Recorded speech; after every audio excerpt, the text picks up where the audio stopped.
Hello friends, आज मैं आपके साथ में लॉ ऑफ अट्रैक्शन ये कुछ बहुत इम्पॉर्टेंट आप कह सकते हैं कि रूल्स एंड रेगुलेशंस अगर आप फॉलो करें, जिसे प्रिंसिपल्स रादर अगर मैं ये बोलूँ प्रिंसिपल्स हैं ये तो ज़्यादा अच्छा होगा। अगर आप इसे फॉलो करेंगे तो success is destined for you, right. तो क्या होता है कि जब आप कोई भी चीज़ के लिए रेडी होते हैं, when you are ready for something it appears before you, right. तो अभी क्या होता है कि सबसे पहला जो चीज़ होता है कि जब आप अपनी कोई भी डिज़ायर पे काम कर रहे होते, कोई भी गोल के ऊपर में काम कर रहे होते, तो सबसे पहली चीज़ है कि आपको ये पता होना चाहिए कि आपको चाहिए क्या। कई बार होता है कि आपको क्लैरिटी नहीं होती कि आपको क्या चाहिए।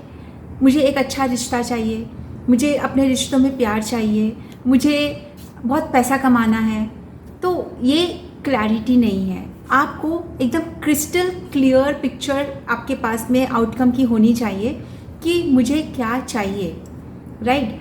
और उस डिज़ायर से रिलेटेड जब वो आप उस बारे में सोच रहे हैं तो आपकी जो सबसे पहली जो चीज़ है कि मुझे ये चीज़ चाहिए, आपका डिज़ायर आउटकम बिल्कुल क्लियर होना चाहिए। दूसरा ये है कि आपके पास एक पर्पस होना चाहिए। अब इस पर्पस को समझने में मैंने तो बहुत समय लगाया, क्योंकि मुझे ऐसा लगता था कि मुझे जो भी डिज़ायर सोचनी है, बिकॉज मैंने ये सोचा कि ज़िंदगी का एक पर्पस होना चाहिए कि मुझे सर्व करना है। अब इस चीज़ को लेकर मुझे बहुत समय तक क्लैरिटी नहीं आई थी कि पर्पस का मतलब ये होता है कि मुझे सिर्फ मैक्रो लेवल पे, डेफिनेटली आपका डिज़ायर मैक्रो लेवल पर फुलफिल्ड होना चाहिए। आप सिर्फ माइक्रो के लिए नहीं सोच रहे हैं, आप मैक्रो लेवल पर सोच रहे हैं। आप अपनी डिज़ायर में भी सबकी बेनिफिट के लिए, जो भी उनसे कनेक्टेड है उसके लिए भी सोच रहे हैं। आप इसमें ऐसा कोई डिज़ायर नहीं रख सकते जिससे कि दूसरों को नुकसान हो, राइट। आपका फ़ायदा हो वो बहुत अच्छी बात है, लेकिन दूसरों का भी नुकसान नहीं होना चाहिए और जो भी उनसे कनेक्टेड लोग हैं उनको भी बेनिफिट होना चाहिए। लेकिन यहाँ पर जो पर्पस है इसकी क्लैरिटी बहुत सारे लोगों को नहीं होती है कि पर्पस का क्या मीनिंग हुआ हमारे डिज़ायर में। तो आपका पर्पस बहुत क्लियर होना चाहिए कि आपको ये डिज़ायर मिल चुकी है, ये है आपका पर्पस कि मुझे ये अटेन करनी है, ये डिज़ायर आप उसके पर में टिके हुए रहो। ये पर्पस होना चाहिए कि ये मुझे पाना है।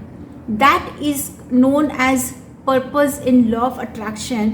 जब ये कहते हैं कि आपकी डिज़ायर क्लियर होनी चाहिए, आपको उसके ऊपर में आपका एक पर्पस होना चाहिए और आपका फेथ होना चाहिए। ये तीन चीज़ें बहुत इंपॉर्टेंट है। तो पर्पस ये कि ये desire I have to obtain this desire, I have to attain this desire, right.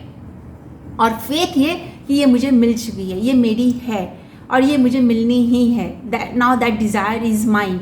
That thing जो आपको चाहिए वो आपकी हो चुकी है या वो आपकी है, वो आपको देखनी है। तो ये फेथ कि ये मुझे यूनिवर्स देना ही देना है, यूनिवर्स को ये डिज़ायर मेरी है ही, क्योंकि ये मैंने सोचा है और ये सब चीज़ के लिए अच्छी है और मेरा पर्पज़ ये है कि मुझे ये डिज़ायर अटेन करनी है और मेरा फेथ ये है कि ये मुझे मिलनी है या मुझे मिल गई है ऑलरेडी।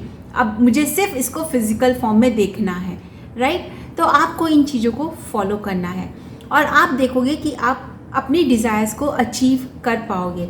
अब इसमें क्या होता है, आप मान लेते हैं कि आपकी डिज़ायर भी क्लियर है और आपने पर्पस भी देख लिया कि हाँ ये डिज़ायर आपको अटेन करनी है और आपको फेथ भी है। अब आपके पास यूनिवर्स क्या करेगा, अपॉर्चुनिटीज़ लेकर के आएगा आपकी लाइफ में, वैसे सर्कमस्टांसेस, वैसे पीपल लेकर के आएगा, अपॉर्चुनिटीज़ लेकर के आएगा। अब यहाँ पर हम दूसरी गलती करते हैं। गलती ये करते हैं कि जब अपॉर्चुनिटीज़ हमारे सामने आती है तो हम उसे पहचानते नहीं हैं। पता है क्यों नहीं पहचानते हैं? क्योंकि जनरली यहाँ पे यूनिवर्स हमारे साथ एक ट्रिक प्ले करता है। Generally, I am not saying always, but generally क्या होता है, अपॉर्चुनिटीज़ हमेशा पिछले रास्ते से आती है and most of the time it comes in the disguise of temporary defeat. ठीक है, आपको ऐसा लगता है कि या फिर आपको फेलियर्स ही एक आई या आपको लगा कि बस और नहीं होगा, अब ये तो चीज़ मेरे लिए रिजल्ट नहीं लेकर के आ रही है, राइट। और आपको लगता है कि ये मेरी डिफ़ीट हो चुकी है, यानी कि आप हार मान जाते हो और मिस फॉर्चून के रूप में या टेम्पररी एक डिफ़ीट के रूप में अपॉर्चुनिटीज़ आपके पास पिछले रास्ते से आती है और वहीं पर आप ये गलती कर जाते हो क्विट करने की, राइट। आप छोड़ देने की गलती कर जाते हो। लेकिन वहाँ पर ही आपको ये समझना है कि आपको ये अपॉर्चुनिटी छोड़नी नहीं है, क्योंकि वेट करें, देखें कि इसका आफ्टर इफ़ेक्ट क्या है, देखें कि क्या ये जो टेम्पररी डिफीट मुझे आई है, क्या इसके पीछे कोई बहुत बड़ी अपॉर्चुनिटी, कोई बहुत बड़ा सक्सेस छिपा हुआ है, उसके लिए वेट करें। तो मैं आपको इससे रिलेटेड एक स्टोरी सुना देती हूँ यहाँ पर, जो रियल स्टोरी है, जो मैंने think and grow rich book में भी पढ़ी है। तो अंकल डार्बी उनका नाम था। तो वो सोने की खोज में गए थे, गोल्ड माइंस के लिए। उन्होंने गोल्ड माइन में इन्वेस्ट किया और बहुत सारे पैसे लगा के वो सारे टूल्स एंड सब कुछ इकट्ठा किए और अपने भतीजे को लेकर के वहाँ पर गए कि चलो हम लोग वहाँ से गोल्ड निकालेंगे। उन्होंने बहुत महीनों तक वहाँ पर बहुत मेहनत की और लेकिन और वहाँ पर उनको नज़र भी आ रहा था कि वहाँ पे मिलेगा, क्योंकि जो कुछ मिल रहे थे, जो एविडेंसेस होते हैं, वो उन्होंने चेक करवाया था एंड इट वाज कि वहाँ पे गोल्ड माइंस है और उनको मिलेगा। लेकिन बहुत मेहनत के बाद में वो आखिर एक दिन उन्होंने थक हार कर उन्हें लगा कि नहीं, अब यहाँ पर कुछ भी नहीं है, यहाँ पे सिर्फ मिट्टी है, और वो उसमें से निकल आए और उस गोल्ड माइन को उन्होंने किसी को ऐसे ही औने पौने दामों में बेच दिया। और जिसको बेचा उसने अपनी विजडम को अप्लाई किया और उसने क्या किया कि उसने सोचा कि नहीं, मुझे कोई एक्सपर्ट से सलाह लेनी चाहिए। और वो एक्सपर्ट से सलाह लेने के लिए गए और जब एक्सपर्ट्स वहाँ आकर उन्होंने फिर से खुदाई शुरू की तो उन्होंने देखा कि सिर्फ जहाँ पर अंकल डार्बी ने खुदाई करनी बंद कर दी थी, वहाँ से सिर्फ मात्र 3 फीट की दूरी पर गोल्डन माइंस मिले ना। जिस पर्सन को ये खजाना मिल गया उसकी तो किस्मत खुल गई और अंकल डार्बी ने अपना ज़िंदगी के एक बहुत बड़े लेसन को सीख लिया कि कभी भी क्विट नहीं करना चाहिए, राइट। सो नेवर क्विट, क्योंकि जैसे ही आप ये छोड़ देते हो वैसे ही आपके जो अपॉर्चुनिटीज़ है वो आपके हाथ से निकल जाती है। तो इसमें फिर क्या करें, क्विट ना करें। तो अगर बार बार डिफीट आ रही है तो आप देखें, आप एक्सपर्ट की सलाह लें, आप एक्सपर्ट से पूछें कि इसमें क्या रास्ता हो सकता है, या फिर आप दूसरा रास्ता अपनाएं, लेकिन अपने गोल को ना छोड़ें, अपने गोल को पकड़ कर रखें, राइट। तीसरी गलती जो हम जनरली करते हैं लोग लॉ ऑफ अट्रैक्शन में, वो ये करते हैं कि उन्हें अपने ऊपर भरोसा ही नहीं होता।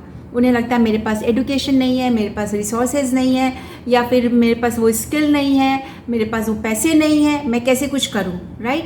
तो अब मैं आपको दूसरी रियल लाइफ स्टोरी सुनाती हूँ, again from the same book think and grow rich.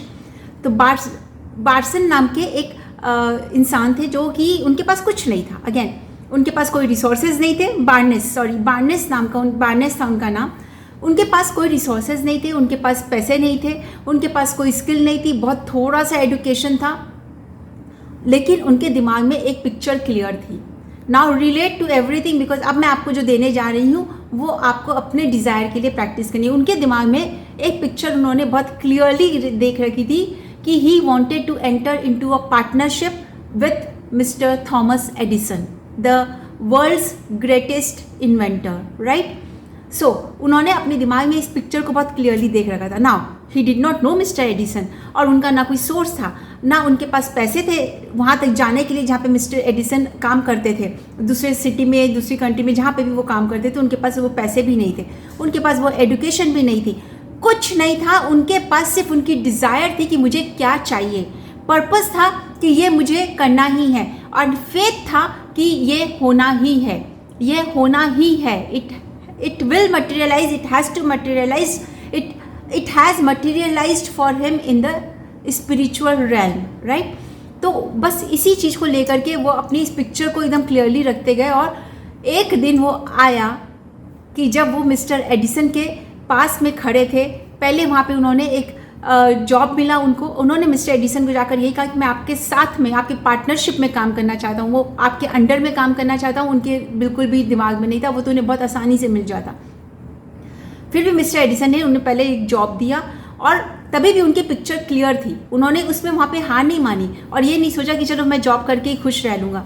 And then the opportunity के मिस्टर एडिसन ने एक डिवाइस लॉन्च किया था जिसमें सबने हाथ उठा दिए कि हम इसे नहीं बेच सकते हैं, और उसी समय बार्नेस ने उस अपॉर्चुनिटी को उठा लिया, और उसके बाद में the rest is history, he made billions, right, and he was in partnership with mister Edison. So that is the kind of picture आपको अपने दिमाग में क्लियर रखनी है, अपने आउटकम को क्लियरली देखना है, अपने पर्पस को क्लियर रखना है कि ये डिज़ायर मेरी है और इसे मुझे अटेन करना है, एंड ये मेरा पर्पस है और ये मेरा फेथ है कि ये अटेन होना ही है। और आपकी डिज़ायर पूरी हो जाएगी। लेकिन आपको ये ध्यान में रखना है कि आपको ना तो ये सोचना है कि मेरे पास स्किल नहीं है, मेरे पास रिसोर्सेज नहीं है, मेरे पास पैसे नहीं है, मैं उस इंसान को जानता नहीं हूँ, मैं कैसे ये काम करूँ, मैं कैसे पहुँचूँगा। इन सारे डाउट्स को, इन सारे ब्लॉकेजेस को दूर रखकर आप अपने चीज़ों पर टिके रहेंगे। आपको क्विट करना नहीं है। आपको कोई फेलियर आ भी रही है, टेम्पररी उसे लेंगे, आप उसे ये समझेंगे ये टेम्पररी है, इसके पीछे मेरी कोई अपॉर्चुनिटी छिपी हुई है। And then you will see how universe works in your favour. आपको नहीं मालूम, हो सकता है 3 फीट की दूरी पर, यानी कि हो सकता है अगले 3 कदम पर आपके लिए भी बहुत बड़ी सक्सेस आपका वेट कर रही होगी।